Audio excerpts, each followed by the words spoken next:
অভ্যন্তরীণ নৌপথে চলাচলরত বিভিন্ন রুটে যে জাহাজগুলা চলমান, এই জাহাজে বিভিন্ন সময় বিভিন্ন ধরনের দুর্নীতি ও নির্যাতনের শিকার হই, যেমন চাঁদাবাজি, ডাকাতি সহ বিভিন্ন ধরনের সমস্যা। আমরা আজকে এখানে সমবেত হয়েছি, আমরা আসলে উত্তরণ চাই। এই সংকট থেকে কিভাবে আমরা উত্তরণ পাইতে পারি। কিছুদিন আগে আমার একটা বালুবাহী জাহাজের স্টাফদেরকে একটা মহলের দ্বারা নির্যাতন করা হয়েছে, তাদেরকে মারধর করা হয়েছে। এর বিশেষ কারণ আমাদের যে বালুমহল, আমরা এই বালুমহলকে সরকারিভাবে যে ইজারা দেয়া হয়, যারা ইজারাদার এবং যারা আমরা মাঠ পর্যায়ে কাজ করি, নদীতে কাজ করি, বালু বহন করি বালুবাহী জাহাজে, তাদের আসলে নির্দিষ্ট কোনো আয়তন দেওয়া হয় না। এখন আয়তন দেওয়ার কাজ হচ্ছে সরকার পক্ষীয়, ইজারাদার ওই আয়তনের ভিতরে কাজ করবে।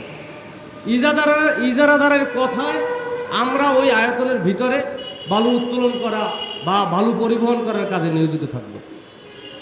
যখন আয়তন অতিক্রান্ত হয় তখন ওই ইজারাদারকে খুঁজে পাওয়া যায় না। তখন মাঠ পর্যায়ে আমরা যারা কাজ করি, নৌযান শ্রমিকরা, তাদেরকে পাওয়া হয় এবং তাদেরকে বিভিন্নভাবে হয়রানি, নির্যাতন, মারধর করা হয়।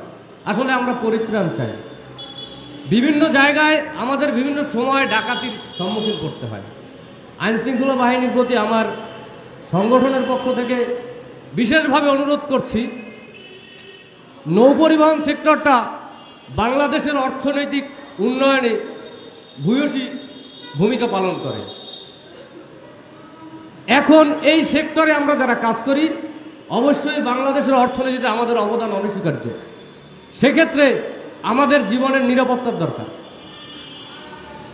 আমরা বিপদকালীন সময় ঝড় জলোচ্ছ্বাসে যখন মানুষ তার ঘরে ফিরে যায় নিরাপদ আশ্রয়ের জন্য, আমরা তখন আমাদের জাহাজের নিরাপত্তার জন্য আমরা সেই বিপদকালীন মুহূর্তেও জাহাজের দিক সেই নদীতে চলে যাই, কারণ এটা আমাদের পেশাগত দায়িত্ব।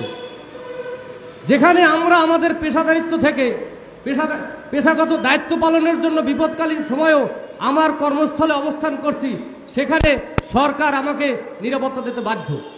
কিন্তু আমি কতটুকু নিরাপত্তা পাচ্ছি? আমার জীবন আশঙ্কাময়। অতীত বিশ্লেষণ করলে 7 মার্ডার থেকে শুরু করে আমার একটা তেলবাহী জাহাজের ড্রাইভার হত্যা থেকে শুরু করে প্রতিনিয়ত নানা ধরনের উচ্ছৃঙ্খল ডাকাতদের হাতে আমাদের জীবনহানি হচ্ছে। আমরা সরকারের সর্বোচ্চ প্রশাসনের কাছে আমাদের সংগঠনের পক্ষ থেকে দাবি, আমরা চাই দুবেলা দুমুঠো খাদ্য, বস্ত্র, বাসস্থান, চিকিৎসা এর নিরাপত্তা। আমি নিরাপদভাবে আমার নৌযান পরিচালনা করতে চাই। আমি যখন নিরাপদভাবে আমার নৌযান পরিচালনা করতে পারবো, তখন আমি সুশৃঙ্খলভাবে বাংলার অর্থনীতিতে সুন্দরভাবে অংশগ্রহণ করতে পারব। অতএব বন্ধুগণ, আজকে এই চাঁদাবাজি, এই হয়রানি, এই ডাকাতি, নির্যাতন যেভাবে বন্ধ হয়, সরকারের প্রতি আমার আকুল আবেদন সেই কার্যকর পদক্ষেপ গ্রহণ করার জন্য। সকলে ভালো থাকবেন, সুস্থ থাকবেন। আসসালামু আলাইকুম। এখন আপনাদের সামনে বক্তব্য রাখবেন বাংলাদেশ নৌপরিবহন শ্রমিক ফেডারেশনের যুগ্ম সাধারণ সম্পাদক জনাব শাহজাহান হাওলাদার।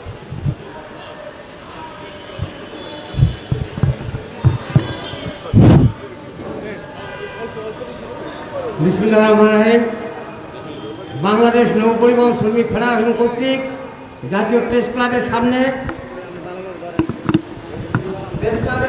আজকে এই মানববন্ধনে সভাপতিত্ব করছেন বাংলাদেশ নৌপরিবহন শ্রমিক ফেডারেশনের সংগ্রামী সভাপতি জনাব ABM শফি আলম ভুলু। প্রধান বক্তা হিসেবে বক্তব্য রাখছেন বাংলাদেশ নৌপরিবহন শ্রমিক ফেডারেশনের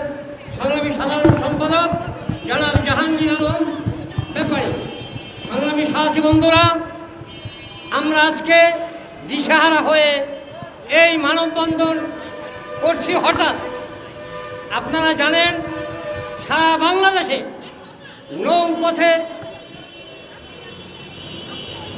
বাংলাদেশে নৌপথে নৈরাজ্যের সৃষ্টি হচ্ছে, চাঁদাবাজি, সন্ত্রাসী। এর মূল কারণ আজকে সরকার কর্তৃক বালু মহাল ইজারাদার হোক এবং বাড়তি বিভিন্ন লোড পয়েন্টে বাড়তি ইজারা হোক, এই ইজারাদাররা আজকে অনিয়ম দুর্নীতি করছে। আজকে গোয়েনঘাট থেকে একটা জাহাজ লোড করে আসছে, তারা বাড়তি দিয়ে আসছে। এই জাহাজটা ছাতক সুনামগঞ্জ আসলে আবার তাদেরকে বাড়তি দিতে হয় একের পর এক। সংগ্রামী সাথী বন্ধুরা, আমরা সরকার কর্তৃক যে ইজারা দেওয়া হচ্ছে বিআইডব্লিউটি এর, আমরা তাদের প্রতি দৃষ্টি আকর্ষণ করছি। আপনারা যে মহলে বালু মহল হোক এবং বাড়তি ইজারা হোক, এই ইজারার অনিয়ম দূর করার জন্য বাংলাদেশ নৌ পরিবহন শ্রমিক ফেডারেশনের পক্ষ থেকে জোর দাবি জানাচ্ছি। সংগ্রামী সাথী বন্ধুরা, বালু মহলে ইজারা আপনারা হয়তো দেখেছেন কিছুক্ষণ আগে আমি একটা ভিডিওতে দেখছি, ফেসবুকের ভিডিও। ইজারা দিয়েছে মুন্সিগঞ্জে বালু মহলে, সেখানে বালগেট এবং ড্রেজার বালু উত্তোলন করতে সেখানে কাজ করছে। ঠিক সেই মুহূর্তে মুন্সিগঞ্জ এবং অত্র এলাকার জনগণ এবং এলাকাবাসী হাতিয়ার নিয়ে ধারালো অস্ত্র সহ বিভিন্ন কায়দায় তাদের উপরে নির্যাতনে তাদের উপরে চড়াও হচ্ছে এবং এই শ্রমিকরা দিশারা হয়ে কেউ নদীতে পড়ছে, কেউ পালিয়ে যাচ্ছে, কেউ মৃত্যুবরণও করতে পারে। এই জায়গায় আমরা এই বালু মহলের অনিয়ম দুর্নীতি বন্ধ করার জন্য আমরা জোর দাবি জানাচ্ছি। সংগ্রামী সাথী বন্ধুরা, নৌ পুলিশ বাংলাদেশে নৌপথের এই বালখেট বলেন নৌযানের এবং নৌযান শ্রমিকদের নিরাপত্তা দেওয়ার জন্যই নৌ পুলিশ সৃষ্টি করা হয়েছে। সংগ্রামী সাথী বন্ধুরা, তারা এহেন চাঁদাবাজি এবং নৈরাজ্য বন্ধ তো দূরের কথা, নিরাপত্তা দূরের কথা, তারা হয়তো এই শ্রমিকদের উপরে তারা চড়াও হয়ে তাদেরকে নির্যাতন করছে। আজকে মামলা হামলা দিয়ে শ্রমিকদেরকে হয়রানি করছে।